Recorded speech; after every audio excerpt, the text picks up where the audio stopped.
Boa tarde a todos. 15h01 aqui de Manaus, 16h01 de Brasília. A gente vai dar início, então, à nossa sessão coordenada do dia de hoje, de forma virtual. Então, nós temos 4 trabalhos previstos para as comunicações de hoje. Nós temos o trabalho da Sônia e da Priscila, da UFRJ, Literatura, Feminismo, Espaço de Memória, no Instituto de Sibila Aleramo. Está presente? Está, né? Priscila está ouvindo. Boa tarde. E na sequência, a gente vai ter o trabalho do Osmar e da Alinice. Estão presentes? Alguém está presente?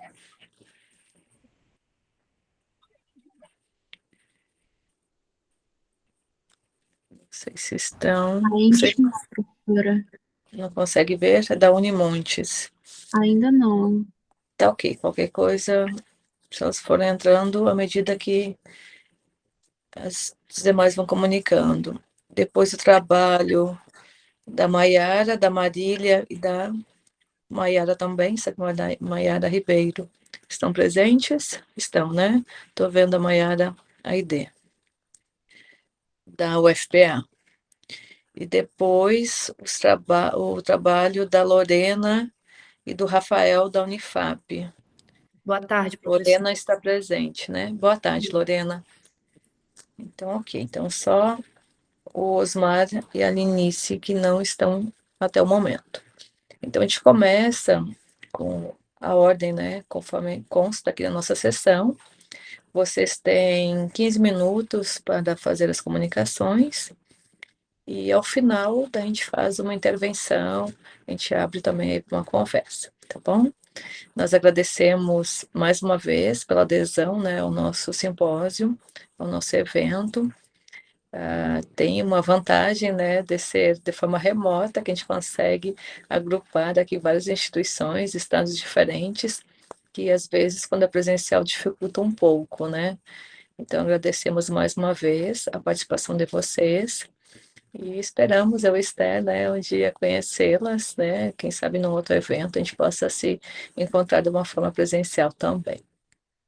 Então, obrigada. Passo a palavra, então, só para a Esther, antes de passar a palavra para você, tá, Priscila e Sônia? Oi, gente, boa tarde.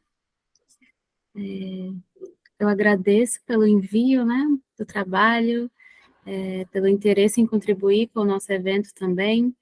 A professora falou, espero um dia conhecê-las pessoalmente. Estou vendo ali o rostinho da Priscila, que a gente conversou pelo e-mail, né, Priscila?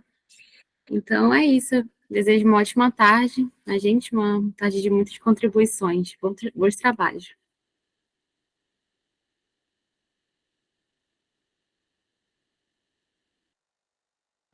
Palavra de Boa você, tá? Boa tarde. Eu posso só pedir uma coisa? Vocês podem avisar, faltando assim uns 5 minutos só, caso esteja atrasado assim, para dar uma agilizada? Avisamos, tá? Quando faltar 2 minutinhos, a gente avisa vocês, tá? Ah, tá ótimo.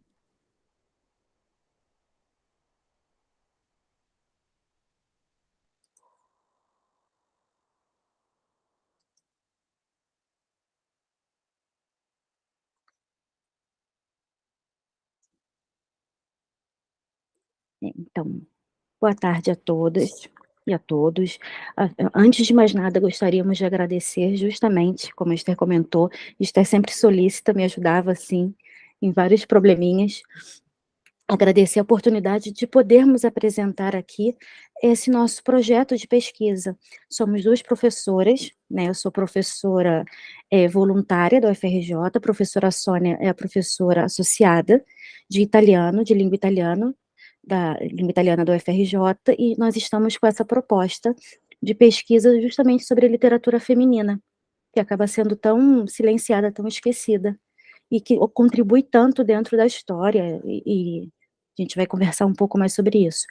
Trouxemos aqui somente um recorte do livro, do que vamos tratar, mas a tendência é que a gente depois possa debater até sobre outros assuntos, assim, a gente quis trazer muito essa parte do trauma, da melancolia, dentro da obra. Então,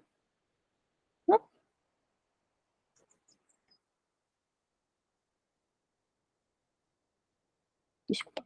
Então, essa comunicação se propõe a fazer uma breve análise da obra Una Donna, de 1906, de Sibila Aleramo, pseudônimo de Rina Faccio, uma das grandes romancistas do começo do século XX, que, embora pouco estudada no Brasil, nos traz nesta obra um texto de cunho autobiográfico que agrega os movimentos de autodeterminação feminina na Itália, debates culturais, políticos e sociais à época. A narrativa autobiográfica se transforma em um livro em cujo autora que chegou ao país, ainda assim, aqui no Brasil, justamente pela tradução da Marcella Mortara, somente em 1984.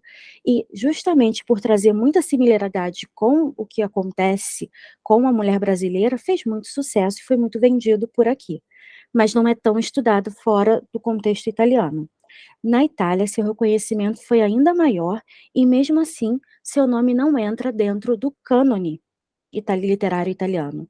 Foi uma autora de escrita revolucionária, muito criticada por abordar temas, e pela verdade crua, com que falou sobre a necessidade de abandonar marido, filho e se afastar da família, em uma época que a Itália, bastante conservadora, questionava essas decisões. E ela acabou sendo questionada também pelas feministas, que nesse momento lutavam pelo sufrágio universal. Diferente do que pode ser verificado em outras escritas feministas da época, observa que Sibila usa sempre temáticas autobiográficas, sem intenção ficcional, e foi uma das primeiras escritoras feministas na Itália a escrever toda a sua história em primeira pessoa, porém de forma anônima. A própria escolha do título, Una Donna, uma mulher, remete à questão de que sua escrita não estaria condicionada somente a uma narração dos fatos de seu mundo íntimo e familiar, mas faz também uma denúncia das condições que as mulheres viviam, e esperava com isso encorajar as mulheres para que pudessem lutar em busca da própria libertação, não apenas física, mas também espiritual e intelectual, assim como ela descreve em seu romance.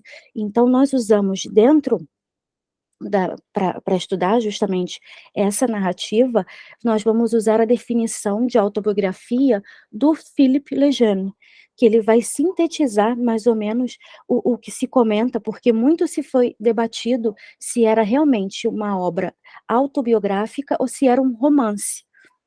E aí a gente tentou fixar nessa definição que condiz com o que pensamos, que ele diz justamente que a narrativa é uma retrospectiva em prosa que uma pessoa real faz da sua própria existência quando focaliza sua história individual, em particular, a história da sua personalidade. E aí ele vai acrescentar que, normalmente, toda autobiografia, ela vai precisar trazer alguns elementos que pertencem a essas categorias diferentes, seja a forma de linguagem, que pode ser a narrativa ou a prosa, o assunto tratado, a vida individual, pela história da personalidade daquele personagem, a situação do autor, ou seja, a identidade de um autor e até de um narrador, e a posição desse narrador, se ele vai aparecer, como é que vai ser a perspectiva da retrospectiva na história, e por aí vai.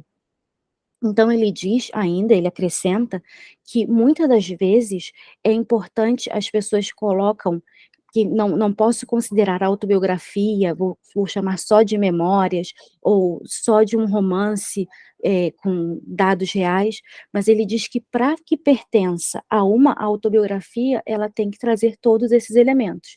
Então, seja o diário, sejam as suas cartas, as suas epístolas, as memórias, acabam não entrando somente como autobiografia, mas como conceitos também que entrariam ali. Voltando um pouco para a obra, então o que a gente pode comentar sobre ela? É uma obra dividida em 3 partes, com 22 capítulos, mas eles não são sequenciais. O primeiro capítulo vai ser o mais extenso, porque vai contar justamente sobre essa primeira fase da escritora, quando ela ainda é criança e jovem, e vai ter essa primeira ruptura com a quebra da imagem que ela tinha do pai. Eles viviam numa cidade ali mais ou menos da região central da Itália, o pai começa a trabalhar em uma fábrica.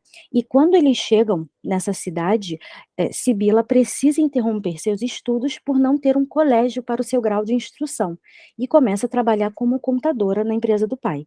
Além de não poder estudar e perder um pouco da sua infância tendo tanta responsabilidade, como uma mulher adulta, ela trabalha nessa fase e ela perde um pouco esse encanto porque ela descobre que o pai tem amantes. Então eu trouxe só um trechinho para mostrar um pouco ela comentando sobre isso. O amor que eu tinha por meu pai era um sentimento dominador, único. Gostava de mamãe, mas tinha por meu pai uma adoração ilimitada e me dava conta dessa diferença sem ousar procurar-lhe as causas. Era ele o exemplo luminoso de meu mundo infantil, ele que representava para mim a beleza da vida. O instinto levava-me a considerar providencial sua fascinação. Ninguém se assemelhava a ele. Sabia tudo e tinha sempre razão. Junto dele, de mãos dadas por horas e horas, nós dois caminhando sozinhos pela cidade ou fora dos muros, eu me sentia leve, pairando acima de tudo. Já a mãe de Sibila não é muito comentada, é pouco narrada pela filha, não traz nenhuma característica própria, não tem paixões, interesses, acaba sendo uma figura feminina sem face, como tantas outras. Assim, quando ela vai caracterizar a mãe, é em grande parte focalizando nas suas fraquezas e abre o caminho para que o leitor entenda que a possível tentativa da mãe de acabar com a própria vida, uma vida que não seria mais regida por si mesmo. E, além disso, antes da leitura desse trecho, é importante falar que ela sofreu muito, tanto a mãe quanto a filha, nesse período de adolescência, porque ela percebia que a mãe estava deprimida, mas não podia fazer nada para ajudar, junto com os irmãos, e é somente nesse momento que a mãe realmente tenta o suicídio, é que ela, pela primeira vez, ela se coloca no lugar da mãe e começa a repensar um pouco as coisas, justamente porque ela descobre a traição do pai. Então, a mãe tenta o suicídio, não consegue, e ela fala: eu não queria mais desatar esse abraço. Pela primeira vez, experimentava a vontade de fechar os olhos e desaparecer. E não formulava nenhum pensamento, nem mesmo este. Ela ainda está viva? Estava viva. A cabeça e o tronco tinham ficado milagrosamente ilesos. Só o braço esquerdo estava quebrado. Ela só voltou a si 3 dias depois. Após esse acontecimento, isso pensando na vida da própria escritora, em 1891, com 15 anos, a Sibila acaba sendo violentada por um dos funcionários da empresa do pai.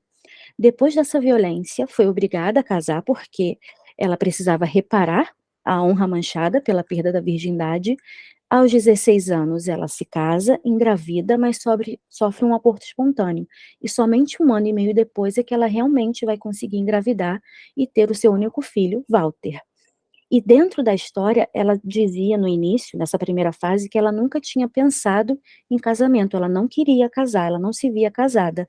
Até que aparece uma velhinha, porque os personagens do livro não têm nomes, são sempre a velhinha, o rapaz, o pai, a mãe, o irmão. Então aparece essa velhinha que diz indignada, e eu cito: mas então, se você não casar, o mundo vai acabar, não vão nascer mais filhos, você não entende o problema? E aí ela não se sente responsável por isso, e somente depois que casa, depois do ato de violência sexual, ela questiona: então agora eu pertenço a um homem? É isso que é pertencer a um homem? É isso que esperavam de mim, essa sociedade? Então ela vai se questionando o tempo todo sobre isso. Ela traz a afirmação de que a mulher precisa pertencer a um homem, não podendo ser ela mesma.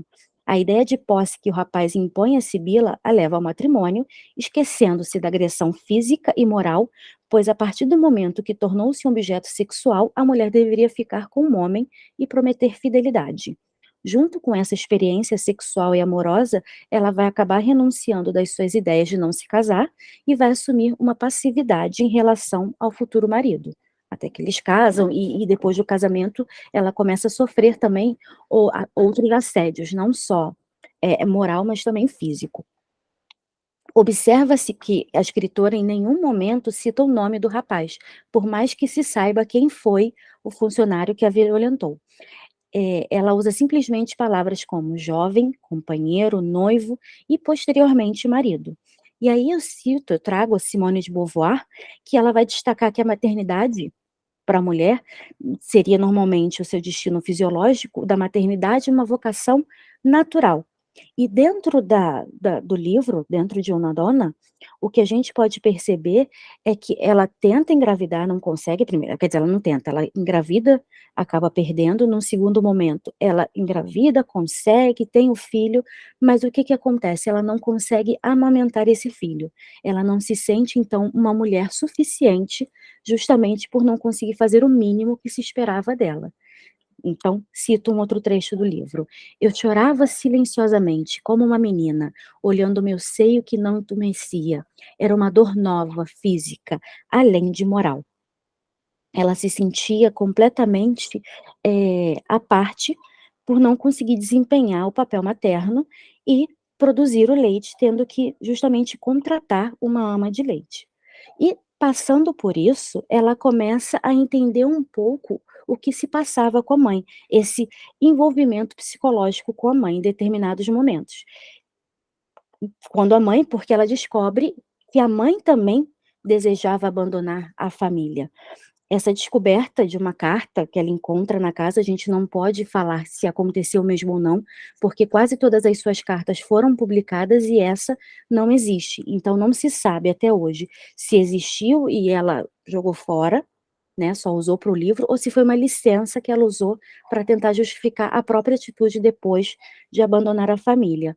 Mas ela encontra dentro no livro, né, essa carta da mãe escrevendo: devo partir. Estou enlouquecendo aqui. Ele não me ama mais. E eu sofro tanto que não consigo mais amar as crianças. Devo ir embora, ir embora. Meus pobres filhos. Talvez seja melhor para eles. Mas ela não cumpre essa promessa. Ela continua ali. A protagonista escolhe afirmar sua própria dignidade e abandonar o filho sem se deixar aprisionar pela sedução do sacrifício. Nesse caso, a Sibila vai abandonar o filho, vai ser completamente diferente da mãe. Ela vai permitir, então, esse confronto com a mãe, no entanto, a mãe acaba sendo responsável, como acontecia na época, de seguir toda a tradição da sociedade. Num segundo momento, a segunda fase, é quando ela já está casada, começa a se sentir vazia como pessoa, como mulher, e vai entrar justamente essa simetria entre a escrita e a maternidade, que na sociedade do final do século XIX não era considerada conciliável. A protagonista percebe que, diante de uma situação familiar devastadora, o ato da escrita lhe proporciona um certo bem-estar mental. A oportunidade de escrever coincide com o nascimento do filho e desempenha um papel importante na libertação da protagonista. O casamento marca um momento de estagnação intelectual, mas a experiência da gravidez lhe dá um impulso para escrever. Existe, portanto, uma correlação entre a ação criadora da escrita e da maternidade. É a presença da criança que a leva a anotar em um livrinho as primeiras impressões sobre ela. É uma escrita rápida, que não surge de longas meditações. Então, na primeira citação, ela diz: em um livrinho eu registrava as principais datas da existência frágil e preciosa que eu vivia e respirava como se fosse o único ar vital para mim. Essas anotações, justamente com algumas notas rápidas sobre os primeiros despertares da inteligência da criança e as várias impressões que eu sentia, são minha estreia como escritora. Às vezes, o desejo de escrever se torna irresistível. Mais adiante, a protagonista questiona a possibilidade de colocar em palavras sua experiência de vida. Assim, através da técnica da mise en abîme, é introduzido o projeto de escrever uma mulher. Então, ela já começa a pensar: um livro. Ah, não imaginava escrevê-lo, não. Mas às vezes me consumia contemplando em meu espírito a visão daquele livro que sentia ser necessário. E aí ela vai contando tudo o que ela esperava que pudesse ter em um livro que não existia naquele momento. Eu pulei só por uma questão de tempo. E uma noite, ela se sentindo péssima, porque ela não se sentia uma boa mãe, estava nessa crise como escritora, ela começa a chorar, e chora copiosamente, e o filho, percebendo o sofrimento da mãe, entrega uma caneta, porque sabe que para a mãe o ato de escrever é um alívio. E aí é justamente quando ela entra nessa crise e o filho fala: "Mamãe, mamãe, não chore. Escreva, mamãe, escreva. Eu vou ficar quieto, não chore". Através de uma mulher, a autora tentou construir gradualmente a imagem de si mesma, destruindo a máscara da esposa insatisfeita e defendendo tenazmente sua própria existência. Graças à vontade de domínio e conquista herdada do pai, a protagonista renasce da dor. A personalidade livre e destemida que havia sido reprimida pelo vínculo conjugal é reivindicada pela escritora em nome do direito ao amor. O livro se encerra com a conquista de um novo equilíbrio e a conquista da essência feminina, e tudo se sobrepõe, se confunde em uma única coisa, brilha sobre tudo: a paz interior, a constante sensação de estar em ordem, de poder fechar os olhos sem remorso a qualquer momento, em paz consigo mesma. E aí, essa decisão que ela toma de abandonar a família, abandonar o filho, por pior que tenha sido, ela queria só a separação judicial, mas era uma sociedade, ainda é, muito patriarcal, que não admitia que a mulher que saísse de casa, que tentasse se divorciar, pudesse ter direito ao filho, ela acaba não tendo, ela vai viver uma outra vida, o filho fica com o pai, e ela escreve essa obra até como uma homenagem ao filho para contar tudo que ela sofreu. Nessa segunda fase, caminhando para a terceira, é justamente onde a gente vai ter essa separação, esse renascimento. Morre justamente a Rina Fátio para o nascimento da Sibila Aleramo.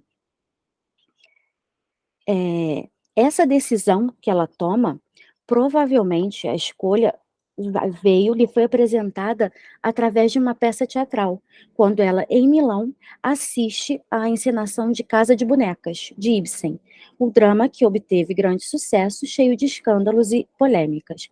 Assim, na narrativa, antecipa-se a luta contra o estereótipo feminino, que faz da mulher um ser anulado pelo sacrifício da maternidade. No palco, uma pobre boneca de carne e nervo justifica sua própria insignificância e propõe-se a se tornar um ser humano, se separando do marido e dos filhos, para os quais sua presença era apenas um jogo e um prazer. Portanto, reaparece a figura de Nora, que havia deixado o lar conjugal e os filhos para se afirmar como indivíduo com uma vida própria.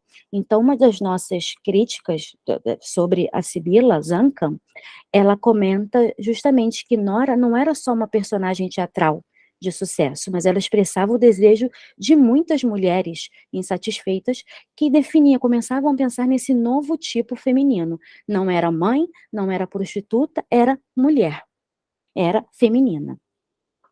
E as contribuições da Sibila, além dessa obra, elas vão além, né, do romance, porque ela também escreve em periódicos sobre a condição de vida das mulheres, tentando sempre buscar paridade. Priscila, Trabalha. Oi. já passou o tempo, tá? Tinha anotado Ah, aqui. Só pra me você... desculpa, eu não vi, só vou terminar, só falta isso mesmo. Ela escreve, né, nesses jornais, ela se preocupa em trazer condições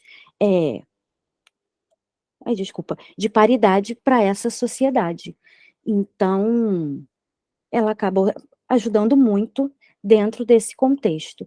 E eu só queria encerrar comentando que a nossa ideia aqui era poder trazer da visibilidade justamente fora do cenário italiano, para que outras pessoas pudessem conhecer as obras, de conhecer a relevância da obra de Sibila Aleramo dentro do cenário literário.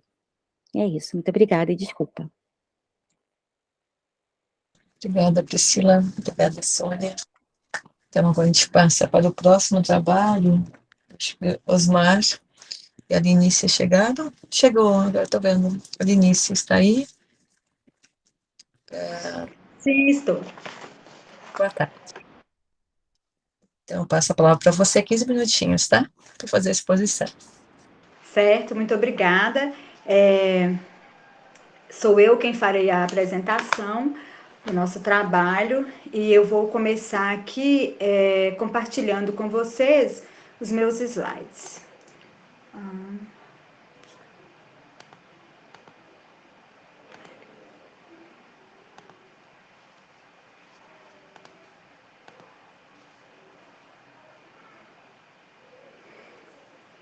Muito bem. O que a gente traz para hoje é um recorte da minha dissertação de mestrado, né? Eu estudo aqui no... Está aparecendo aí para vocês? Não, né? Não. Ainda não, Alice, acho que tem que selecionar como que fala? A tela da sua apresentação. Para evitar o efeito de espelho. Aqui. Não, não foi também.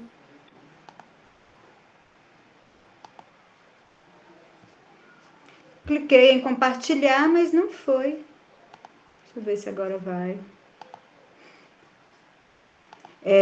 A gente fica tão feliz de estar distante e poder participar destes eventos, né? Estou falando aqui de Minas Gerais.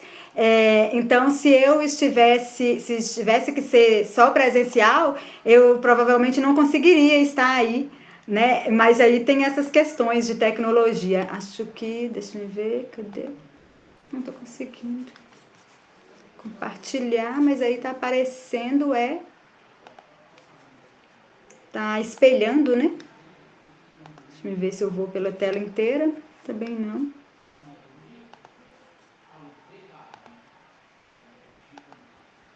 Não, uma guia não é. Esses dias eu tive esse mesmo problema, mas aí quando eu clicava aqui no texto, no PowerPoint, aí ele ia, mas agora eu já não... Vamos lá. Você está clicando em uma janela? Sim, uma janela. Aí ele está me aparecendo espelhado, deixa eu ver. Agora. Apareceu, acabou de aparecer. Ufa. Tá aparecendo aí para vocês? Agora O não. texto? Não? Deixa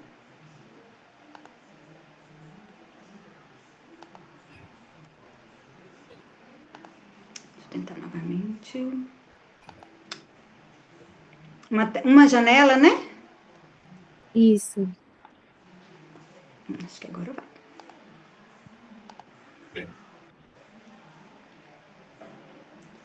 Agora foi, né? Sim. Aí você Opa. coloca na tela cheia. Sim, sim. Aqui.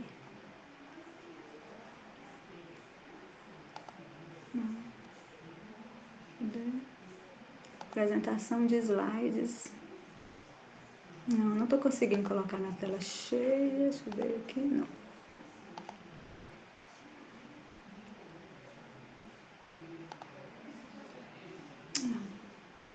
Não é isso que eu quero. Acho que eu me baguncei aqui.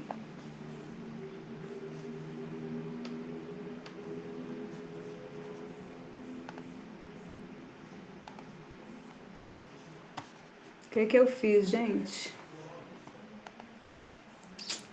A gente Pode falar, Jussiane. nós enxergamos aqui. Tem questionamento. Não, nós conseguimos. Mas mudou a configuração toda do slide. Dá Ctrl Né? Z. Perdi algumas coisas e mudou toda a configuração. Eu estava tão feliz com ele, estava com uma corzinha que eu gostei, porque eu coloquei assim um fundo de um livro antigo, que é justamente o que é da Elisa Lispector. Alinice, aperta Ctrl Z. Apertei, mas não foi. Vou interromper e voltar nele aqui para ver. Deixa eu abrir novamente aqui. Bom, enquanto eu vou abrindo, eu vou falando para eu não perder, não segurar vocês tanto aqui me aguardando. Bom, então a gente está trabalhando com a Elisa Lispector, né? É uma escritora brasileira, mas que veio para o Brasil ainda criança. Elisa Lispector, como o próprio nome aí já está trazendo para nós, né? É a irmã mais velha de Clarice Lispector, que, diferentemente da Clarice, chega ao Brasil já mocinha, já com uns 10 anos de idade, e que vivencia algumas questões aí do exílio, juntamente com sua família. Bom, eu estudo aqui na Unimontes, né, no mestrado, o meu programa é o Estudos Literários, O professor Osmar Oliva é o meu orientador, né? E esse texto de hoje, né? A proposta é trabalhar com a memória e a escrita do romance de Elisa Lispector, que se chama A Última Porta. No meu mestrado, eu trabalho com um outro livro, que é O Muro de Pedras, mas a questão da escrita, ela se pauta um pouco mais aqui em A Última Porta. E ouvindo a colega anterior falando, me fez pensar muito no que a gente tem trabalhado na minha dissertação. E aí, a gente trabalha também com os dilemas da maternidade, nesses dois romances de Elisa Lispector, mas aqui, para esta apresentação, o questionamento é: qual que seria o significado da escrita para a protagonista Ana, né, desse romance A Última Porta, que foi publicado em 1976. E aí, quando a gente vai observar os motivos pelos quais Ana escreve, a gente acaba se esbarrando um pouco lá na Elisa Lispector, né? E aí a gente quer pensar na função dessa escrita no processo da Ana, né, personagem, de rememorar um passado traumático. E aí, para isso, a gente teve que ler a produção literária da Elisa Lispector, né? E a teoria literária que envolve as questões que a Elisa Lispector narra e a maneira como a Elisa Lispector narra, né? E aí a gente passa pela Nádia Batella Gottlieb, que é uma grande estudiosa da obra da Clarice Lispector, e que por meio da Clarice ela vai conhecer a Elisa Lispector, e que também hoje já é uma grande pesquisadora da obra de Elisa Lispector, é quem abre o baú, né, da produção de Elisa Lispector, é a quem a família de Elisa confia esse material todo dela, né? A Maria José de Queiroz, que vai tratar de algumas questões aí do exílio, né? Vamos precisar tratar um pouco aí com o Todorov, porque nós vamos ter aí uma narrativa, digamos, dentro da outra. E para que pudesse entender essas questões da escrita da Ana dentro de A Última Porta, e entender também outras questões da obra da Elisa Lispector, muito disso passou por entender alguns dos seus fatos biográficos. E uma das questões a Elisa Lispector é judia e professa essa fé. Era, né? É ucraniana, né? Sofre o exílio juntamente com seus pais e chega no Brasil em 1922. Elisa nasce em 1911 e chega ao Brasil em 1922. Elisa morre em 6 de janeiro de 1989. Elisa não se casou, não teve filhos, né? E publicou em vida 10 títulos. Em vida, Elisa publicou 7 romances e 3 coletâneas de contos. E depois, postumamente, a Nádia Batella Gottlieb organizou e publicou um livro que a Elisa já havia começado a esboçar, que se chama Retratos Antigos, Esboços a Serem Ampliados, que ela publica pela UFMG em 2012, e esse livro é muito interessante porque são fotografias da família Lispector, que Elisa está explicando sobre aquele álbum antigo para uma sobrinha que faz perguntas sobre aqueles antepassados, e Elisa começa a fazer anotações, achar que aquilo é importante, né? Isso fica engavetado, e aí a Nádia descobre e acha por bem publicar, porque também colabora com as pesquisas sobre as escritoras da família Lispector, né? E aí, o que Elisa Lispector traz nesse livro, A Última Porta, né? São mulheres silentes, e essas mulheres silentes, muitas vezes, esse silêncio, muitas vezes, ele é decorrente de desequilíbrios sociais e pessoais, porque são mulheres que passaram por deslocamento interior, né? Que passam por deslocamento interior, e mulheres que, por vezes, passaram por deslocamento físico. Esse deslocamento físico é obrigatório, como é o caso de Ana, desse romance A Última Porta, como é o caso de Lisa, do romance mais autobiográfico da escritora, que se chama No Exílio, seu segundo livro publicado, né? Como é o caso da própria autora, né, da Elisa Lispector, que passa por esse exílio forçado, por esse deslocamento forçado, né? Então, as personagens de Elisa Lispector são, em grande parte, a grande maioria, mulheres. Mulheres silentes, mulheres que passam por esse desequilíbrio, e a narrativa se passa muito no pensamento, se passa muito na memória das personagens. Então, a memória na narrativa de Elisa Lispector, ela ocupa um lugar de personagem. Tão importante que é a memória para as suas narrativas. E a Ana, de A Última Porta, né? Ela começa a escrever dentro da sua narrativa. E aí a gente entende que essa escrita é uma escrita como sobrevivência, né? Porque qual que é o evento traumático de Ana? Ana passa pela guerra com os pais, né? Ana perde os seus pais, Ana se separa de seu irmão, Ana passa por um exílio forçado, então ela perde ali muito daquilo da sua identidade, né, da sua identificação. São comidas preferidas, são os amigos, são os familiares, é tudo aquilo com o qual a personagem se identificava em seu país, né, que ela perde nesse deslocamento forçado, né? E aí todo o luto e todo o evento, todo esse evento permanece na memória de Ana. E com o passar dos tempos, ela não consegue organizar isso na sua mente, e ela se torna uma mulher extremamente deslocada do seu meio social, e sente uma dificuldade muito grande em lidar com as pessoas com as quais ela precisa conviver.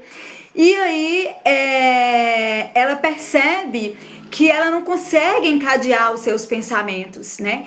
E aí, na tentativa disso, né, na tentativa de entender, pensar assim, como encadear a vida depois disso, há uma frase em No Exílio, em que a personagem escreve assim: como encadear a vida depois disso, né? Como encadear a vida depois da liberdade, entre aspas, né? Porque essa liberdade do exilado, ela é muito relativa, né? Porque o que fazer com essa liberdade e o que fazer com o trauma que fica na memória, né? E o que é que vem depois disso, né? Para muitos, como diz a Lili Jaffe no livro de sua filha, fica o engasgo. E no caso de Ana, só depois de adulta, depois de se casar, de se separar, de ter uma relação ruidosa com a maternidade, porque Ana é estéril e mesmo assim ela adota um filho. Então, só depois de viver toda essa situação traumática consigo, de não conseguir se encaixar, é que Ana começa a escrever. E ela diz que escreve só para si. Então, ela escreve para organizar os próprios pensamentos, ela escreve para poder, contra o esquecimento, né? Porque a palavra tem muito disso, né? De escrever contra o esquecimento, de escrever como memória, mas de escrever como ordenação dessa memória, e de escrever como conhecimento para si, e se publicado, conhecimento para o outro, mas essa não era a intenção de Ana, né? E ela escreve para entender o seu passado, escreve como atribuição de sentido, né, a esse passado. E como essa atribuição de sentido e essa organização, essa escrita, ela então funciona como um remédio. Então, é uma escrita que funciona como fármaco, né? Que é aquilo que tem poder, né? Fármaco, com K do grego, né? Que tem poder de trasladar impurezas. E para o judaísmo, né, que tem a memória como legado, que a memória é um dos seus fundamentos, a escrita e a intelectualidade é muito importante, né? E aí, essa escrita traz ali para Ana, né, todas as justificativas desse entrelugar que ela ocupa, que ela passa a ocupar, que ela não consegue se encaixar, então a gente diz que ela fica no entrelugar, porque ela não volta para o seu país, né, ela não consegue retornar, e fica essa dor do exilado, né, que Maria José de Queiroz chama de mal de exílio, do mal do exílio, né, que é esse deslocamento físico ocorrido pelo exílio e depois esse deslocamento interior, né? Essa ruptura que Ana sofre com todo o seu passado, com todas as suas raízes. Então, ela no momento do texto, ela usa a metáfora da raiz para justificar como que ela se sente solta, né? Está sem raiz, e de ter sido privada de tudo aquilo que poderia ter sido e não foi, né? E aí essa escrita intimista, com poucas cenas factuais, tratando a memória da personagem, tratando a memória como personagem, né? Isso acabou colocando a Elisa Lispector, dentre outros fatos, né? Digamos que no limbo da literatura, né? Infelizmente, não permitindo que a Elisa Lispector tivesse uma abrangência maior. Então, conhece-se muito pouco da literatura de Elisa Lispector. Quanto tempo eu tenho? Tem 4 minutos. 4? Certo. Pois bem,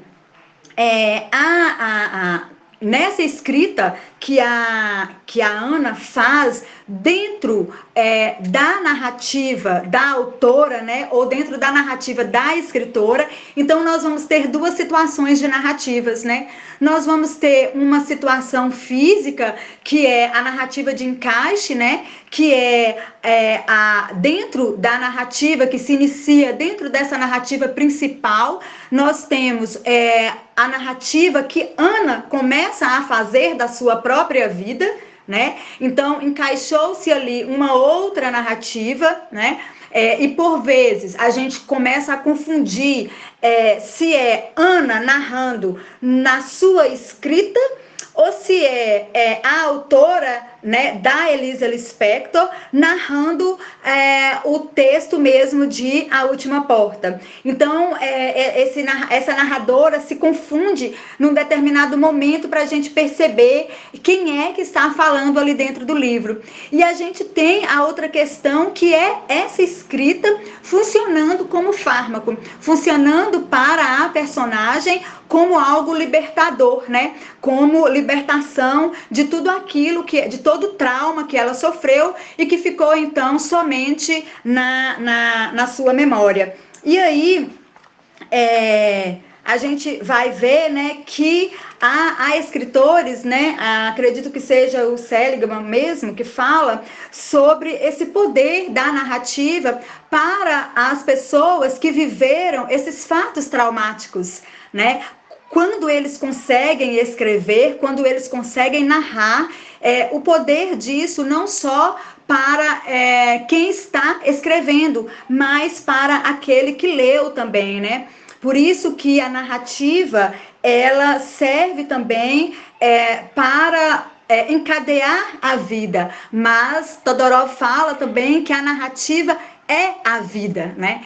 Porque é a partir dessa narrativa de si que Ana consegue entender-se, que Ana consegue se ajustar. Ela havia tentado esse encontro consigo por meio da maternidade e se frustra. E aí, através da escrita, é que Ana consegue se entender e consegue buscar algo mais e encadear todos os pensamentos daquilo que acontece na sua vida até ali.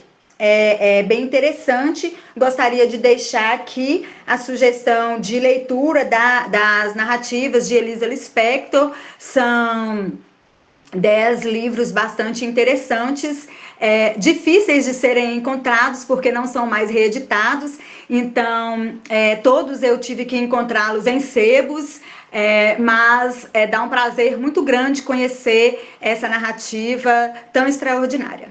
Muito obrigada. Obrigada. Eu passo, então, agora a fala para Maiara Aidé, que vai apresentar o trabalho juntamente com Marília e com a Maiara Ribeiro. Então, a palavra é sua, Maiara. Vocês estão me ouvindo? Vocês me ouvem? Estamos sim, Maiara. Então eu vou projetar. Aqui é a Marília, né, minha irmã, a gente decidiu usar só uma que é melhor, que uma não fique interferindo a outra.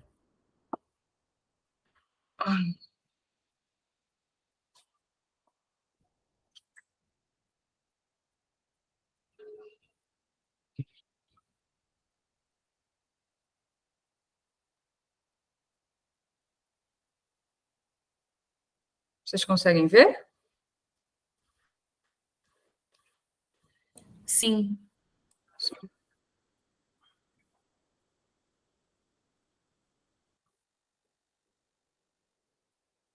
Então, boa tarde. A gente já pode começar? Já, tá tudo certo a imagem aí? Tá sim, Mayara, a gente consegue ver. Tá, obrigada.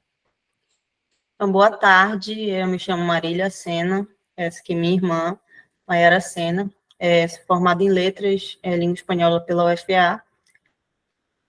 E eu tô no mestrado, né, fazendo pesquisa sobre melancolia, e aí a gente fez um recorte para pensar a Flor da Pele, que é uma obra da Dulcinea Paraense. Bom, nós somos, né, volta lá para o título.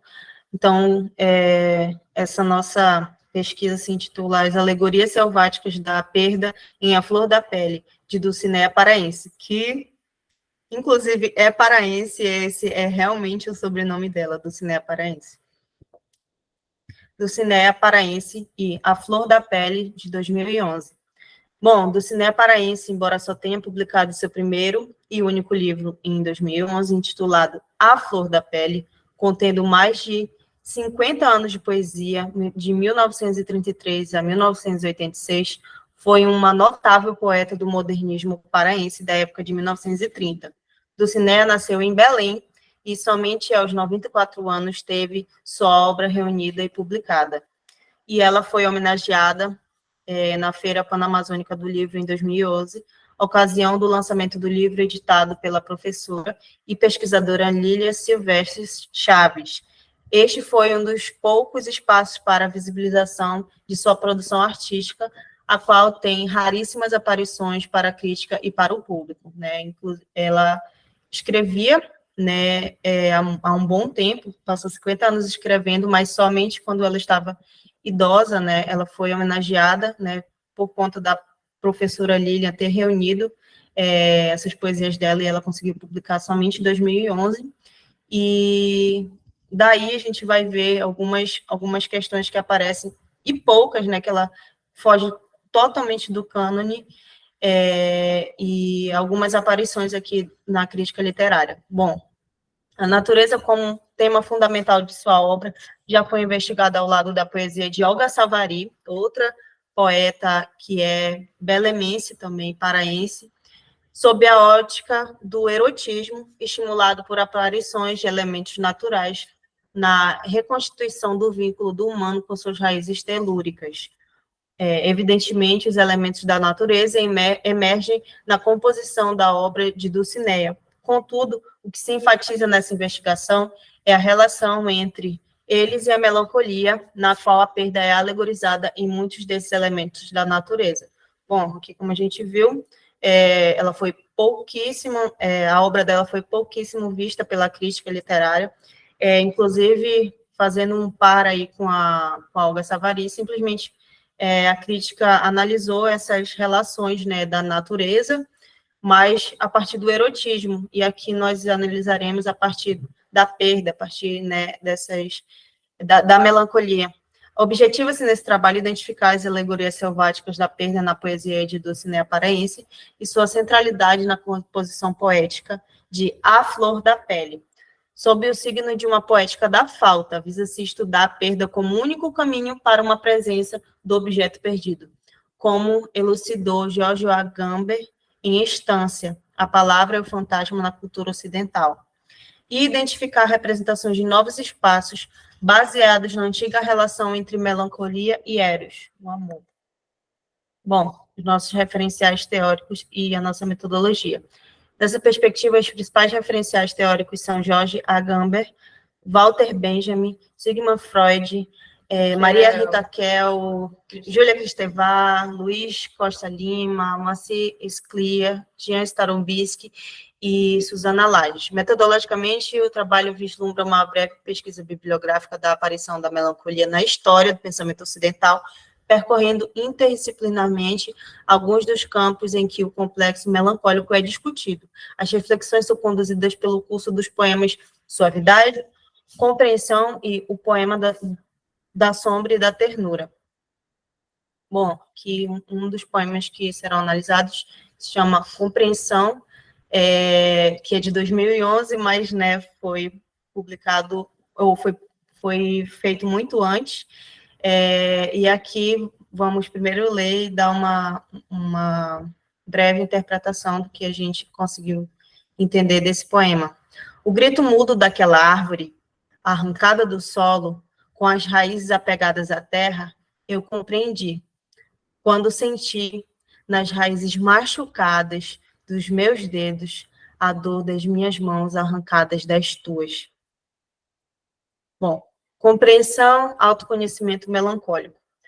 Bom, o poema que foi publicado pela primeira vez na revista Terra Imatura, número 9, abril-maio de 1939, segundo a estudiosa da autora, Lília Silvestre Chaves, no pós-fácil do livro A Flor da Pele, de 2011, corresponde ao sentimento de compreensão, manifesta-se e materializa-se nas raízes arrancadas de uma árvore, como vida arrancada violentamente, como violação da natureza e privação do amor.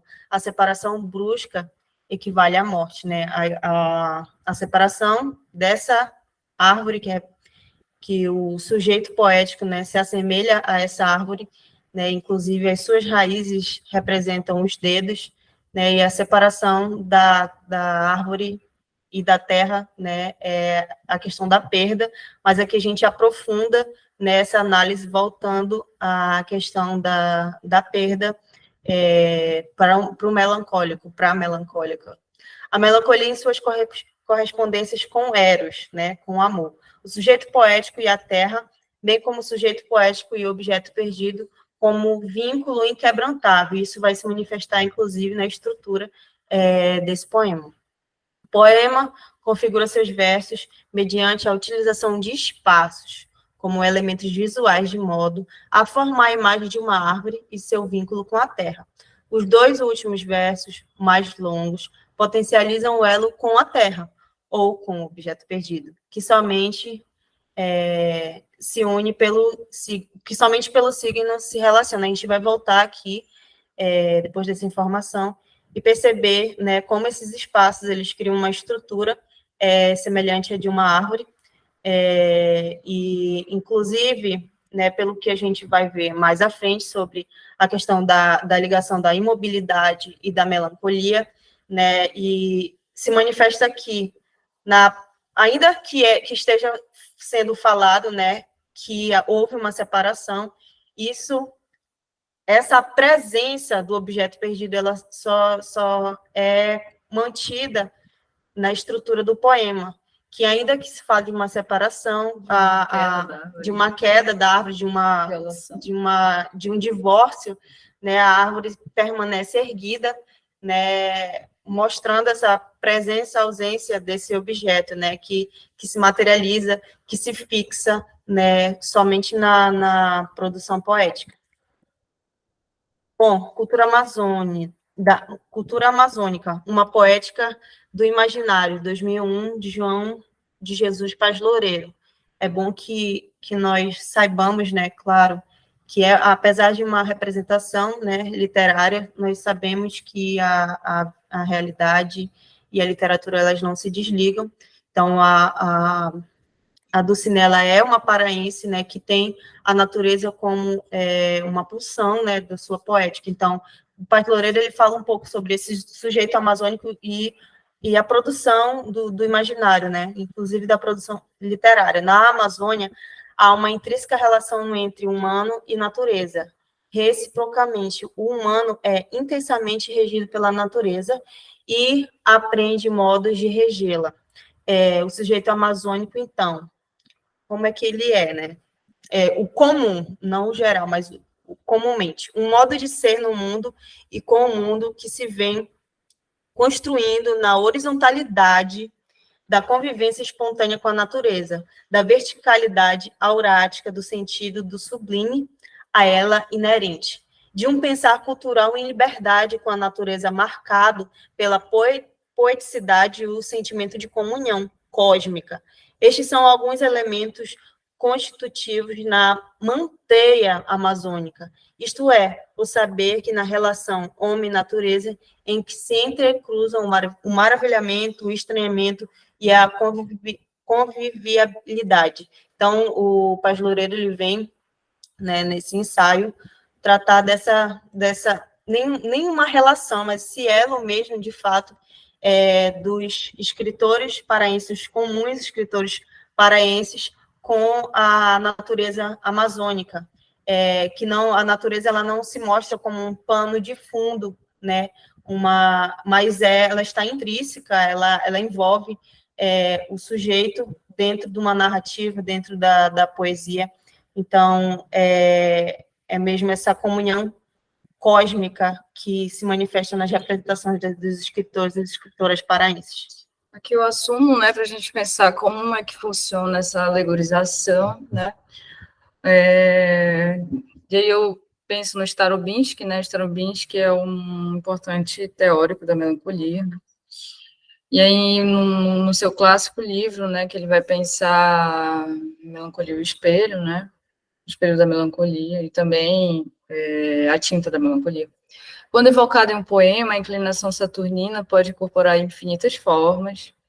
E aí o Starobinsky pontua que, historicamente, as aparições melancólicas surgem em inimagináveis aspectos, né? A melancolia alegorizada não animava apenas certas figuras antropomórficas, ela se inscreve igualmente em objetos, aspectos do mundo. Vale lembrar que, para Charles Orleans, ela é o vento frio do inverno, a prisão de Dédalo, o bosque em que vive o ermitão, o poço profundo em que a sede do consolo não tem como saciar, e aí são alguns exemplos dessa alegorização que a gente está pensando aqui, nessa ideia da fauna mesmo amazônica, né? Por exemplo, aquela perda que equivale à perda dessa árvore como uma perda amorosa, né? Isso aparece em outros poemas.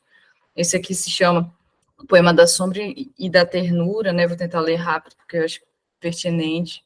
Passarás, e ninguém saberá que à sombra daquela árvore do tédio, tu repousaste um dia o cansaço dos caminhos. Ninguém adivinhará que aquela relva humilde que pisaste serviu para ajudar-te a palmilhar sem desfalecimento. Eu ficarei, porém, guardando a tua memória.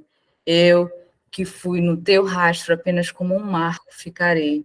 Passarás, sem ver que das feridas abertas nos troncos mutilados nasceu a primeira alegria dos brotos e dos ramos, que aos galhos rastejantes e submissos deveu a primavera todas as formas em eclosão, que do humus violado nasceu a melhor palpitação para a tua carne viva, e das rochas como das criptas sagradas se ergue o silêncio expressivo das legendas.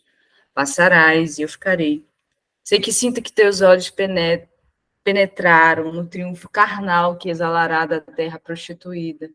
Passarás como tu, todos os mais antes de ti também passaram. Só eu de ficar como um marco simbólico para fixar a forma da tua sombra. E aí a gente está pensando nessa imagem mesmo da árvore do tédio, como uma alegorização selvática, né, que a gente está chamando de alegorização da perda, da melancolia, essa imagem, né? Essa melancolia que emerge na figura da árvore do tédio, né, que a gente sabe que o tédio é um importante marcador da melancolia, vem do spleen, de toda a teoria benjaminiana e do Flaner, né, do Baudelaire. E também aparece com suas correspondentes imagéticas, né, que são despejadas pelo poema. Relva humilde, feridas abertas nos troncos mutilados, sempre nessa violação da floresta. Galhos estejantes submissos, humus violado, terra prostituída, simbolizando o vínculo do humano com suas raízes telúricas. A perda desse modo manifesta-se na violação da natureza, ruptura com o ecossistema. E aí a gente está pensando na mobilidade do sujeito poético, né, que se manifesta, imobilidade, lembrando que imobilidade, petrificação, tudo isso está no bojo das imagens melancólicas, se manifesta nas imagens de estagnação do eu, e é intensificado na contínua movimentação do objeto perdido. Aí aparece, né, Sarais, esse interlocutor. Eu ficarei, porém, guardando a tua memória, e passarás, como tu todos os mais antes de ti também passaram, só eu de ficar sempre nessa imobilidade. O poema todinho, ele passa em volta, né, esse sujeito poético. A experiência melancólica é, em primeiro lugar, um condensado de agressão e sofrimento, e, ao mesmo tempo, como se viu, uma sensação de perda vital e petrificação. E é um esclarecimento do Starobinsky importante. Quanto à petrificação, é uma marca da melancolia. E aparecem imagens petrificadas, né, que fortificam essa ideia de imobilidade. A árvore do tédio, rochas, escritas sagradas, né? São várias outras imagens, dessas a gente pode citar rapidamente. Então, tem-se, mediante a alegorização da melancolia, imagens das árvores devastadas, né, do corte, da ruptura, a imagem da morte em um contexto de perda amorosa, né? Isso é uma coisa importante que a professora Lília fala. Quer dizer, essa morte da árvore equivale a uma morte também, né, na perda amorosa. E aí, né, a gente pensa aqui que não se fala, pensando nessa ligação, né, intrínseca num contexto amazônico entre natureza e humano, a ênfase poética, a melancolia amorosa, alegorizada em imagens de uma natureza violada, talvez seja, na verdade, revelação do descaso com a natureza alegorizada na perda amorosa, né, fazendo uma inversão.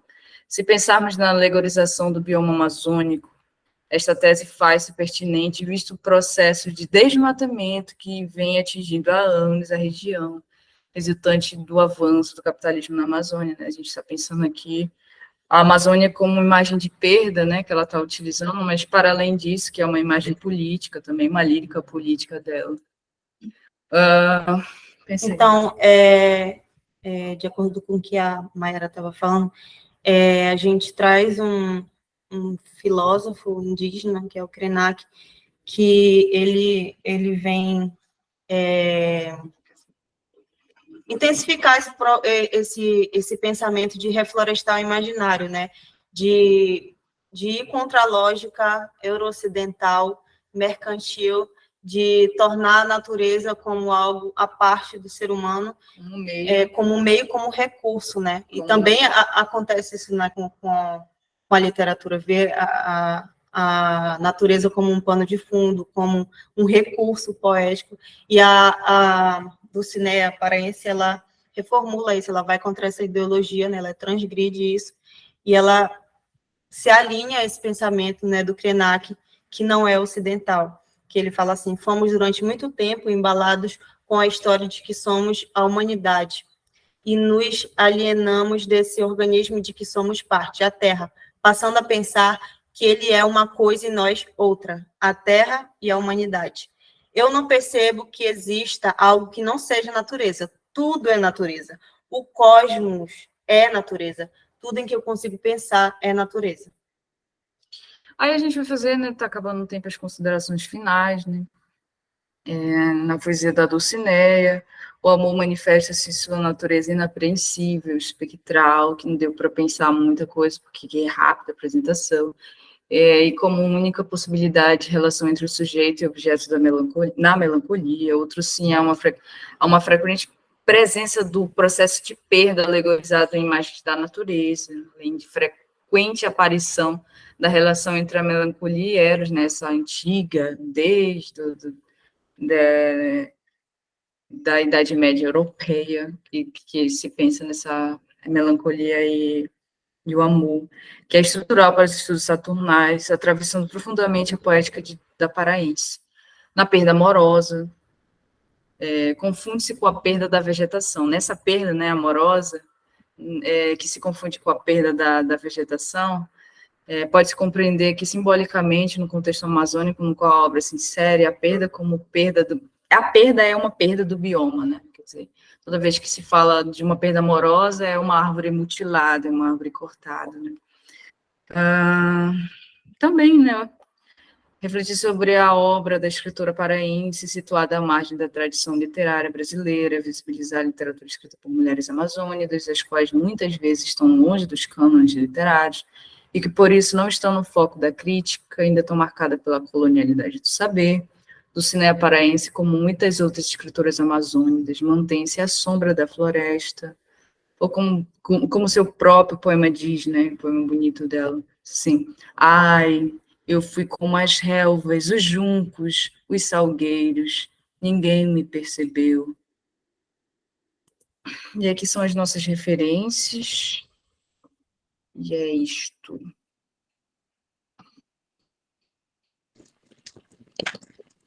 Obrigada, Maiara e Marília. Eu passo, então, agora a palavra para a Lorena. Trabalho com o Rafael. Olá, tudo bem? Tudo bem. Muito boas apresentações, meninas, maravilhosas, tá? Eu vou aqui abrir a minha comunicação, peço que vocês me digam se vocês estão vendo ou não, tá bom?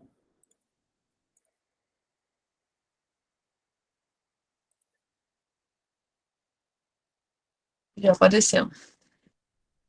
Ok. Já apareceu, tá, Lorena? Ok. Bom, para iniciar a minha comunicação, eu trouxe aqui um excerto de um artigo publicado em 10 de outubro de 1981, pela revista Manchete, pelos jornalistas Ney Bianchi e Gil Pinheiro.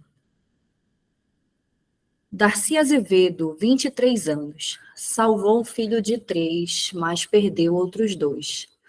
Nakaoto, 10 anos, chora até hoje porque viu sua mãe morrer sem poder salvá-la. Pero Pereira, 42 anos, salvou a mulher e um filho, mas perdeu 3 outros. Edson Guzmão perdeu a mulher, 2 filhas, a sogra e 2 cunhadas. Antônio perdeu 4 filhos. Maria perdeu José e 5 crianças. Meninos desconhecidos, iguais àquele que eu vi tirarem do fundo do rio Amazonas, no último domingo, deve haver as dezenas nessa tragédia. E mais tragédias virão, porque o Amazonas não para, nem a inconsequência dos homens. Bem, essa tragédia, ela é do naufrágio do navio Sobral Santos II, ocorrido em 19 de setembro de 1981, na cidade de Óbidos. Mas poderia ser qualquer outro naufrágio, porque essa história, ela se repete por muitos anos. E é com este início de fala que eu vou me apresentar agora, né, e vou apresentar meu trabalho também para vocês, tá? O meu nome é Lorena Braga, eu sou mestranda, né, do programa da Universidade Federal do Amapá, programa de mestrado em letras, e o meu professor orientador é o Rafael Senra, professor Dr. Rafael Senra. Nós estamos trabalhando essa pesquisa, né, que iniciou agora, e por enquanto ela está intitulada Do Rio ao Testemunho, as narrativas de sobreviventes do naufrágio Ana Caroline III, que foi um naufrágio que ocorreu aqui no Amapá, tá? Eu agradeço, né, por ter sido acolhida por este evento. Infelizmente, o meu professor, ele não pôde estar aqui hoje, ele sempre me acompanha, tá? Mas, enfim, vamos continuar, né? Então, o meu trabalho, ele partiu de uma inquietação relacionada aos naufrágios ocorridos na região norte. É um local, como os que moram também em Manaus sabem, né, que a navegação fluvial ela é frequente, a imersão dos navios, das embarcações, ela afeta muito a gente. Então, sempre tem alguém no barco que se afunda, que ele pode ser um conhecido, ele pode ser da nossa família, enfim, de alguma forma esses naufrágios eles chegam até nós, tá?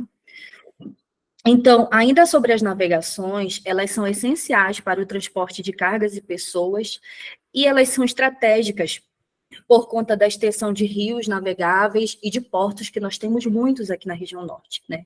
E também comparado a valores de aviões, né? Também valores na parte terrestre, as embarcações, elas são mais econômicas, né? E tendem a ser bastante utilizadas por nós, que somos nortistas, tanto por aqueles que habitam em cidades, como aqueles que são ribeirinhos, né? Principalmente os ribeirinhos. Então, mesmo com tanta importância social, econômica, política e cultural, ainda se percebe uma falta de estrutura a essas embarcações e ao trânsito hidroviário, que, somados aos fatores climáticos, eles ocasionam, em algumas situações limites, um naufrágio, né? E o naufrágio, ele é um acidente que, em grande proporção, ele resulta em luto coletivo, né? E aqui eu trouxe algumas embarcações que, nesse período, desde de 81, né, aconteceram e foram muito, resultaram em luto coletivo. Temos o Novo Amapá, que aconteceu em 81, o Sobral Santos II também ocorreu em 81, né, naufrágio do Novo Amapá, mais de 300 pessoas morreram, né. Sobral Santos II, 350. E o Ana Caroline, ocorreu em 2020, o ano da pandemia, tá?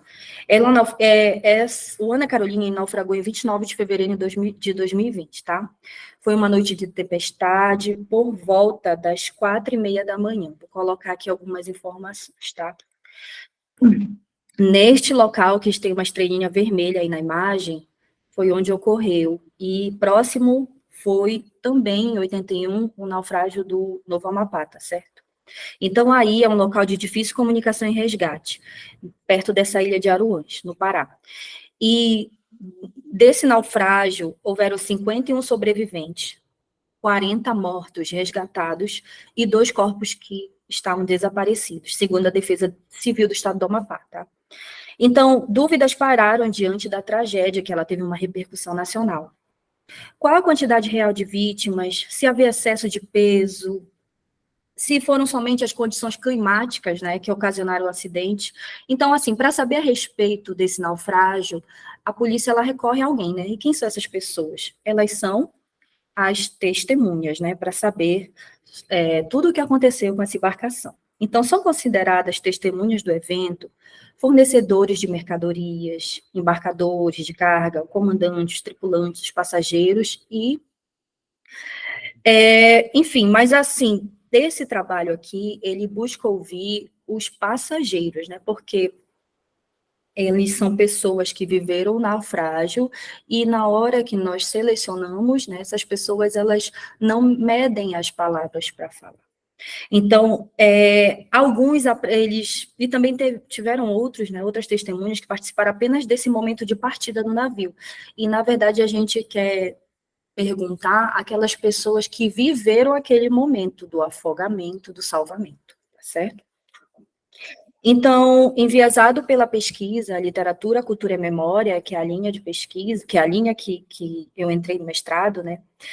Esse trabalho, ele vai ouvir o relato de passageiros sobreviventes da tragédia, e vamos analisar também as transcrições das narrativas, sobre o aspecto da memória, do testemunho, e vamos trazer também reflexões acerca da importância dessas narrativas para diversos campos do conhecimento, tá?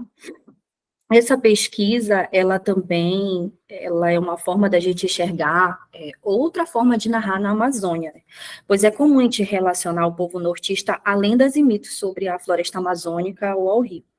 Mas aí Pacheco, ele afirma que a Amazônia, ela não é apenas um repositório de mitos e lendas, e detentora de uma fauna e flora exótica, mas se inserida num contexto amplo de realidade política, econômica, social e cultural, tá?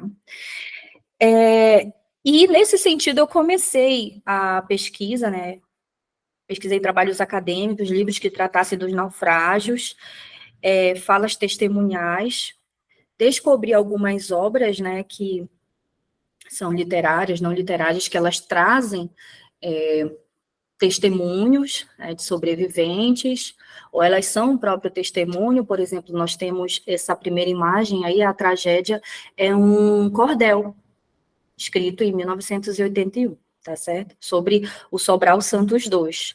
Temos também aqui o livro de João Capiberibe, Morte nas Águas, a tragédia do Cajari, né? Tem uma imagem muito triste nessa capa, se vocês podem perceber, tem muitos corpos ali na parte de baixo, né, da imagem, que ainda estavam a ser resgatados, foi muito triste. E temos também o livro que foi lançado agora em 2021, de Evandro Correia, chamado Sobral Santos II e Novo Amapá, 40 anos das tragédias que abalaram o Brasil. Então, ele vai trazer, além dos 2 navios que naufragaram em 81, ele traz outros navios que também naufragaram, inclusive o Ana Carolina está nesse livro, tá certo? Então, partindo por referencial teórico, alguns autores da filosofia, psicologia, sociologia e literatura, eles vão ser estudados. Nós temos o Ricoeur, o Pollack, aqui não tem imagem, mas possivelmente nós leremos também Cleia Bose, Seligman Silva, Walter Benjamin, tá certo? Estes autores, eles vão contribuir para associar as transcrições das falas dos sobreviventes a estudos que envolvam a memória e as narrativas de testemunho, mostrando a importância dessa coleta para a promoção de espaços de fala compostos de subjetividade, sem deixar de servir a outros campos como fonte de estudo também, tá? Então, para exemplificar algumas características que nós também podemos encontrar da literatura de testemunho, elencadas por Salgueiro, no artigo dele, O que é literatura de testemunho, e considerações em torno de Graciliano Ramos, Alex Polar e André de Rep, eu trouxe aqui um trecho de uma narrativa de uma sobrevivente do naufrágio do Novo Amapá, chamada Anésia. Na época, a Anésia tinha 17 anos, ela foi entrevistada, né, o livro do meio que eu mostrei, que era o livro que falava da tragédia do Cajari, que é o Novo Amapá, né, então esse excerto, ele está nesse livro. E aí, a Anésia diz assim: aí eu fiquei me segurando lá no barco, fiquei segurando, e aí eu tomei consciência daqueles gritos. E foi aquilo que até agora me apavora, sabe? Não foram os cadáveres, nada daquilo me apavorou. O que me apavorou foi aquele desespero de não poder fazer nada. Então, neste trecho aqui, a gente percebe o registro em primeira pessoa, o compromisso com a sinceridade do relato, a apresentação de um evento coletivo, um vínculo estreito com a história e também a presença do trauma, tá? E aqui eu trago outro excerto de uma fala de um dos sobreviventes do naufrágio Ana Caroline III. E ele diz assim: chuva e temporal forte. Muito vento e chuva, né? E aí a gritadeira de gente, de pessoas, mas aí eu não podia fazer nada. Eu saí no meio, boiou tanta coisa assim, e eu saí de cima daquela balsa, e eu fui saindo, puxando, até que eu fui para o rumo da beira. Aí na beira nós enxergamos a luz do barquinho, aí que eu fui lá para ver, que eu vi que estavam pegando os pessoal, né? Então, aí tem uma fala do seu Raimundo, né, que também tem algumas características que são parecidas até como ocorreu, né, o evento é parecido com a fala da Anésia de 1981, né, muito tempo depois. Então, assim, além das características que eu falei, existem essas outras que também podem aparecer nas falas desses sobreviventes, né, alinhando o que tem na literatura e testemunho com essas narrativas.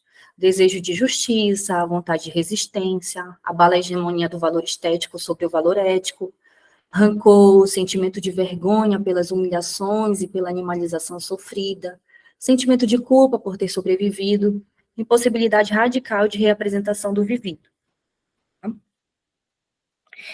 E sobre o andamento da pesquisa, ela ainda está bem no início, tá bom?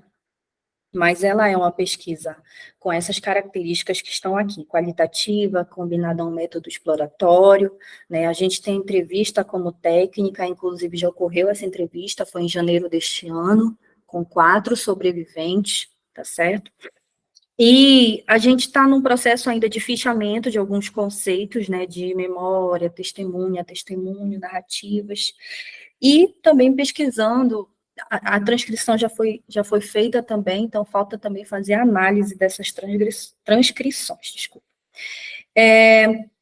E aí também tem uma fase documental, em que nós vamos pesquisar esses, porque como está muito alinhado com a história, nós já verificamos isso nos slides anteriores, né, o vínculo estreito, nós também estamos realizando algumas pesquisas documentais. E também conseguimos algumas fotos, como vocês viram, né, do fotógrafo Maxwell Martins, que era o fotógrafo do governo, que foi naquele período ele conseguiu fotografar a reflutuação do Ana Carolina, tá certo? Então, nós conseguimos também alguns documentos com ele. Dentre os sobreviventes entrevistados, eu já falei, né, que nós escolhemos apenas os passageiros, que é a única exigência feita por essa pesquisa, pois acredita que as testemunhas, elas têm menos preocupação na escolha das palavras, né, ao narrar, do que alguém que trabalhava na embarcação, enfim, tá? E aí, essas narrativas, elas compreenderam, já como eu já disse, né, nós já fizemos, então, elas compreenderam desde a saída da embarcação até se salvarem, né, até o pós-salvamento. Então, é esse período que eles narraram, tá certo? Enfim, eu termino aqui, né, a minha fala, dizendo que vai ser um trabalho desafiador, assim como todos os trabalhos que foram apresentados aqui, porque escutar é implicar-se naquilo que ouvido, é testemunhado, é tornar-se testemunha da testemunha. Escutar a dor do outro significa, antes de tudo, suportá-la e reconhecê-la. E não é fácil a gente escutar as histórias, né? Porque sempre que uma presença de trabalho, né, ele causa comoção, né? E não só para as pessoas, mas até para nós que estamos estudando, analisando, tá certo? Então, é isso, né? Então, obrigada.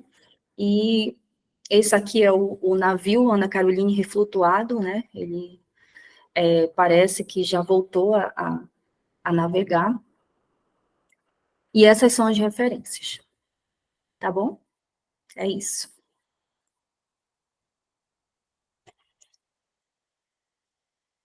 Virou aqui minha câmera, não sei por quê. Deixa eu ver. Deixei o celular carregando, agora voltou. Parabéns, meninas. Parabéns, pesquisadoras, excelentes investigações. E eu pego aqui o gancho, né, da Lorena. Eu acho que a literatura, ela proporciona isso, né? Justamente esse escutar o outro, né? Que faz com que nós, né, sujeitos, nos tornemos mais humanos mesmo, né?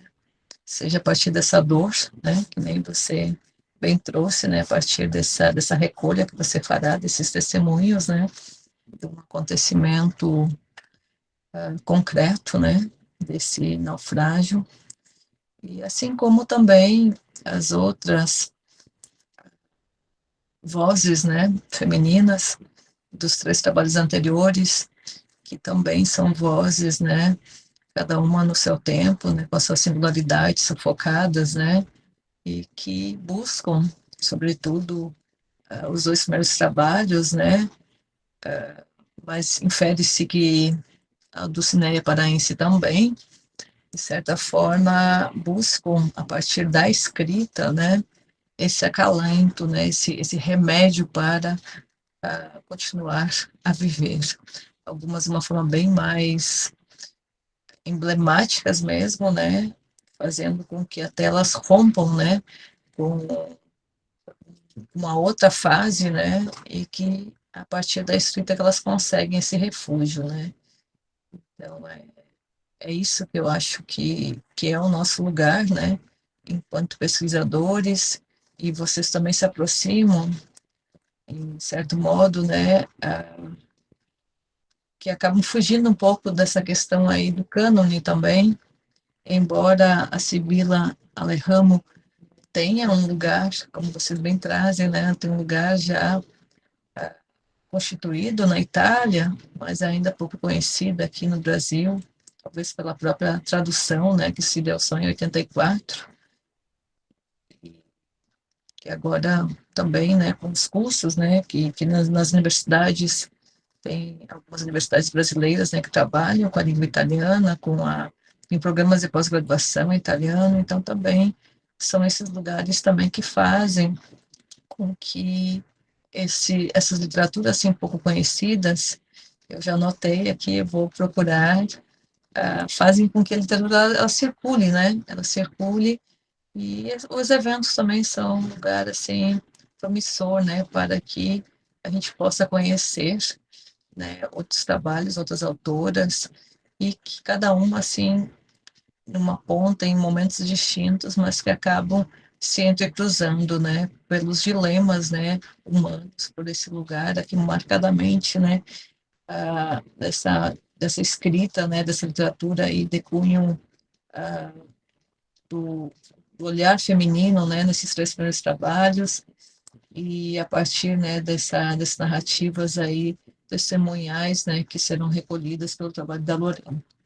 Então, parabéns pelas pesquisas, e esperamos, eu já vou abrir para alguém mais quiser fazer alguma pergunta, comentários, esperamos, a gente esqueceu até de mencionar nas comunicações anteriores, mas será reforçado via e-mail, esperamos que vocês consigam enviar também o trabalho escrito, né, para a composição do e-book, tem um período, né, que vocês devem estar a par, mas se não virão os lembretes também, que depois será passado, né, será feita uma leitura por mim e pela Esther, mas também será passado para pareceristas, que não seremos nós duas, né, a gente fará só essa primeira leitura, depois nós passaremos para outros pareceristas. Então, eu passo agora a palavra para você, Esther, se quiser fazer alguma colocação, alguma pergunta, e depois a gente abre aos demais.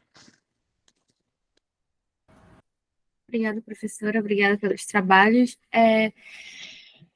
Eu acho que eu vou passar para a Luana, que ela levantou antes, depois eu faço uma colocação. Pode falar, Luana. Tá, ok. Oi, professora Jussiane, boa tarde a todas, né, que apresentaram. Queria parabenizar, né, a todas. E a minha pergunta é mais, assim, uma curiosidade mesmo, para o trabalho da Lorena. Acho que 2 perguntas, né? Eu não sei se eu entendi bem, se você comentou isso, eu não devo ter percebido, e eu já peço perdão, mas a sua análise, ela vai ser sobre as entrevistas, as narrativas das entrevistas que você vai coletar, ou que você já coletou, né, na verdade, ou também desses testemunhos em outros materiais escritos, como nos jornais. Eu fiquei com essa dúvida só, mas um outro ponto é sobre... Você falou que vai fazer essa análise só dos testemunhos dos passageiros. Eu estava lendo sobre o naufrágio, né, da Anne Caroline, Anne Caroline 3, né, que eu vi que a tripulação, o comandante e muitos outros que estavam envolvidos ali na administração, né, do navio, eles estão recebendo processo, né, por conta de negligência, né, de sobrecarga, né, o pessoal da Marinha que não fez a fiscalização e tudo mais, esse envolvimento. Então, eu queria saber se essa é a sua escolha para as narrativas apenas dos relatos, né, dos passageiros tem a ver com isso, porque talvez o relato dessa outra parte, né, do pessoal que estava no naufrágio, mas que participou de certo modo, e que estão sendo processados por isso, né, isso interferiria nesse relato deles, por mais que eles tivessem passado pela tragédia também, né, mas existe essa diferença, né. Até os próprios passageiros, às vezes, eles têm cuidado, sabia? Ao falar. A gente traçou esse planejamento justamente pelo que você está pensando, tá? Ele, respondendo a segunda pergunta, depois eu vou lá para a primeira, tá bom? Então, como eu falei, nós entrevistamos no mês de janeiro, eu fui na cidade de Almerim, no Pará, né? As meninas devem conhecer, as que apresentaram as meninas do M, né? A Maiara e elas são do Pará, então elas sabem, né? Almerim, eu tive que ir eu moro em Santana, no Amapá, então eu tive que ir para a cidade de Laranjal do Jari, depois eu tive que ir para Almerim, no Pará. E aí lá eu entrevistei essas 4 pessoas. Então, eles têm sim quando eles vão falar dessa parte jurídica, né? Que aí ela não entrou na nossa... ainda vamos fazer análise, mas possivelmente ela não entrará, tá certo? Então, a gente toma muito cuidado com relação a isso. Ainda não pesquisei, né, essa parte jurídica, como é que está o processo, se eles já foram julgados ou não. Ainda não fui até a Marinha, né? Então, provavelmente eu irei até a Marinha verificar se já tem algo relacionado, se eles fizeram alguma modificação a partir desse acidente. Enfim, nós ainda não fizemos esse momento, tá? Mas todo cuidado a gente está tendo com relação a isso. Quanto aos livros, o livro que eu mostrei, que saiu agora em 2021, é um livro feito por um jornalista, e em 81, o livro do João Capiberibe é um livro também mais jornalístico, investigativo, então ele não é muito voltado para a literatura. Porém, os 2 livros contêm, sim, alguns depoimentos. Então, ainda não pensamos em colocá-los para análise, né? Por mais que eu tenha feito uma análise aqui, ainda vai ser construído isso. Por enquanto, esses livros eles vão ser apenas citados no primeiro capítulo, né? Para mostrar que existem também livros que tratam, né? Dessas ocorrências, que elas não são pequenas, elas são grandes, elas resultam em luto coletivo, como eu falei, tá certo? E a gente também pensou em fazer uma relação com o cordel, né? Porque nós encontramos esse livro do Sobral Santos 2, né? Que foi feito em 81, essa literatura de cordel. Pensamos em relacionar com o cordel de Portugal, né? Porque existem naufrágios também que foram feitos cordéis a respeito deles lá em Portugal, mas, enfim, até agora a gente está nessa linha de apenas da análise das narrativas sobre o aspecto da memória e do testemunho. Tá certo? Respondi? Tá bom, sim. Parabéns de novo, tá? Gostei bastante, me interesso bastante sobre essas questões narrativas sobre o trauma e tudo mais, e parabéns. Obrigada. E sucesso. Obrigada. Assim como a Luana, né, quando eu li o resumo de vocês, eu fiquei pesquisando também algumas coisas sobre esse naufrágio, né, eu também vi que eles estavam sendo processados, e eu não lembro exatamente se já tinha acontecido outra vez algo com essa embarcação, mas eu vi ali que, em alguns comentários de algumas pessoas, né, que ele voltaria a circular, né, e que isso era até um motivo de indignação de algumas pessoas, né? Isso E aí mesmo. eu queria te perguntar, como é que vocês têm, não sei se em algum momento você falou sobre o contato, né, como se dá o contato com essas pessoas para você recolher esses testemunhos, né? Eu consegui uma relação de sobrevivente com a Defesa Civil do Amapá, e entrei em contato com eles, deixa eu ver, eu entrei em contato com uma pessoa, eu consegui o contato com, na verdade, tenho uma amiga que ela faz mestrado comigo, ela viu meu projeto, e ela mora em Almerim, ela trabalha em Almerim, ela falou, Lorena, eu conheço uma pessoa que é sobrevivente desse naufrágio, ele é a avó. Aí eu disse, então, vamos começar por eles, né? Peguei o contato, entrei em contato, e no dia que eu fui, eu só tinha 2 para entrevistar.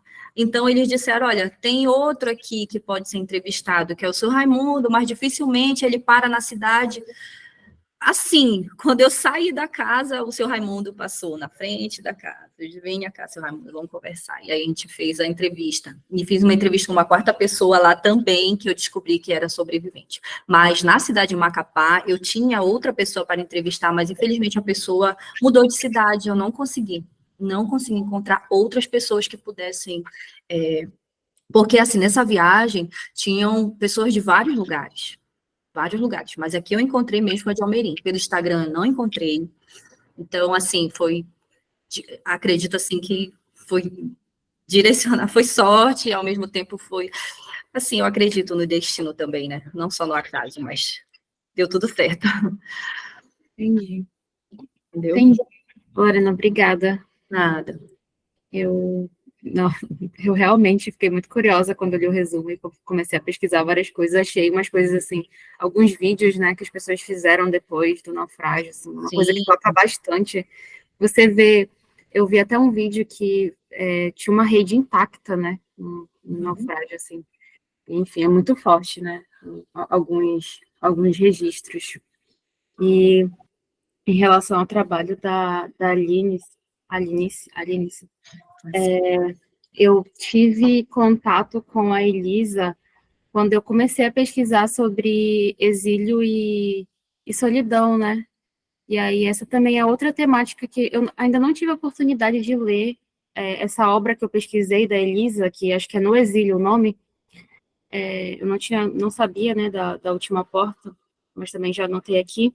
E eu acho que essa é outra temática, né, que atravessa aí a escrita da Elisa, que é da solidão, né, porque você falou da liberdade do exilado, que é essa liberdade entre aspas, né, que não existe, e também esse sentimento de deslocamento, né, uma vez que ela não poderia voltar para casa, mas o novo lugar também não era reconhecido como uma casa, né, como um lar. E esse é justamente acho que o maior sentimento, né, do exilado, é esse entrelugar, né, que até o Said fala sobre ser algo irreparável, né, é ali um rasgo na vida, né, dessa pessoa que está em deslocamento, um deslocamento eterno, assim. E aí, eu fiz essa ligação, assim, da liberdade, mas também, é até um meme, da liberdade e da solidão, né, que aí, nesse caso, são duas coisas que não se separam, né, na vida desse sujeito. E isso também, né, tá na escrita dela, eu acredito, né, ainda não consegui ler. Eu queria que você falasse um pouquinho disso, não sei se você fala da solidão em algum momento. Trato pouco da solidão. Não é a principal questão, né, no meu trabalho. Entretanto, não tem como fugir muito disso, porque No Exílio é um livro para alguns críticos, né, autobiográfico, ou mais autobiográfico de Elisa, já que ela tem um outro conto que se chama Exorcizando Lembranças, se chama Exorcizando Lembranças, publicado no livro de contos O Tigre de Bengala. E em No Exílio, a personagem principal é Lisa, né, Esther? Você chegou a ler o livro, Esther? Não, ainda não. Não, né? Você vai gostar. É um livro belíssimo, belíssimo, que ela vai contar a história de uma família que sai da Ucrânia, né, em viagem para o Brasil, fugindo do antissemitismo. E lá ela troca os nomes das personagens, entretanto, são nomes muito parecidos com os nomes da família Lispector, né? E as situações históricas se encaixam perfeitamente. E nesse outro conto, Exorcizando Lembranças, ela vai falar das situações com a mãe dela, das situações que ela vive com a mãe, porque a mãe dela sofre de hemiplegia, né? Decorrente dos vários prógons sofridos nessa viagem deles, né? Nessa fuga deles, porque é uma fuga, né? E as mulheres da Elisa Lispector, assim como a Lisa, assim como a Ana, de A Última Porta, né? E coincidentemente, Ana é uma menina judia também, que perde os seus pais durante a guerra, né, como eu disse, e que ela se muda de país. E é interessante que Ana, ela é adotada por um casal de alemães. E esses alemães, eles ofertam a ela casa e comida. E ela diz, muito lindo ela dizer que a comida, a sede e a fome que ela tinha não conseguiam ser saciadas, porque essa fome, essa sede que ela tinha, né, não eram somente de líquido, né, e comida, ainda que naquela casa ela não fosse ofertado a ela comida suficiente para matar a sua fome, física, né? Fisiológica, sei lá, esqueci até qual palavra dizer. Mas vai muito além disso. E Ana vai viver nessa casa com esse casal de alemães numa profunda solidão, porque eles vivem de portas fechadas, é uma casa escura, ela é a única criança ali, eles não conversam com ela, eles não se sentam à mesa para comer com ela, e ela vai viver essa solidão, né? E aí ela se casa, e ela tem um filho justamente para buscar na maternidade esse refúgio, para buscar na maternidade esse lugar que ela não consegue encontrar, e ela quer dar e receber amor, talvez ser a mãe que ela não teve, né? E exercer ali aquele papel de filha que ela não conseguiu exercer.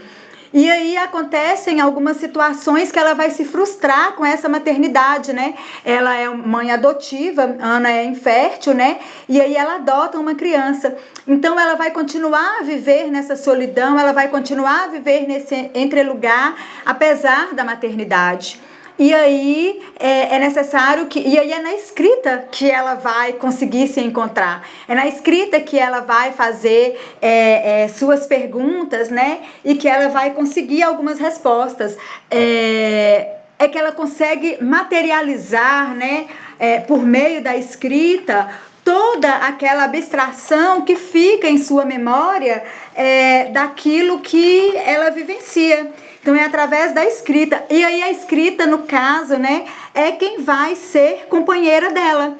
Né? É a escrita quem vai fazer, quem vai conseguir tirá-la da solidão. E aí nós vamos ter outros personagens da Elisa Lispector vivendo nessa situação.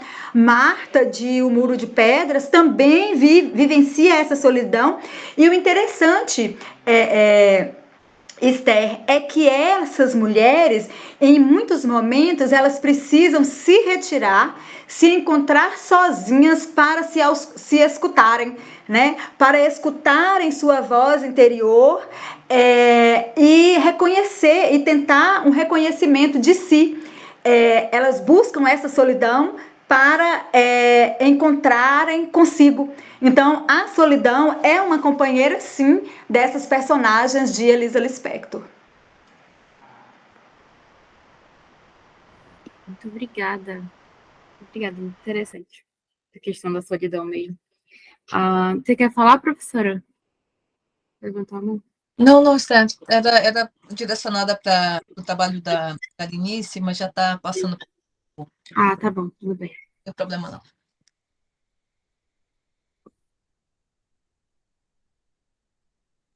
Alguém mais quer falar alguma coisa? Fazer alguma pergunta? Nosso tempo já passou, já estamos aqui há 14 minutos, já excedendo o nosso tempo. Mas, assim, eu vi que a Priscila pediu, né, o telefone, o e-mail da Linice. A gente pode divulgar aqui também, para quem precisar, né? A Esther fornece aí para manter o diálogo. Então, a gente respeita também nosso horário um pouco, embora a gente tenha cedido. Eu só vou pedir para vocês ligarem as câmeras antes de vocês saírem, para a gente fazer o registro da nossa memória do evento, com a participação de vocês. E agradecemos mais uma vez pela participação de vocês. Esther, você faz o registro? Ou Sim, só um momento que eu tentar. Se todos puderem ligar aí a câmera, dar um sorrisinho quando eles derem de falar. Meu computador travou um pouco aqui, só um momento. Tá bom. Não sei o que eu fiz. Tá ficando fixado. No ano você consegue, depois você manda para a Esther? Eu sou uma negação. Eu consegui agora, mas deixa só. O chat tá chegando mensagem, aí tá um momento. Vou tirar. Deixa eu só ver se foi, porque o computador é triste.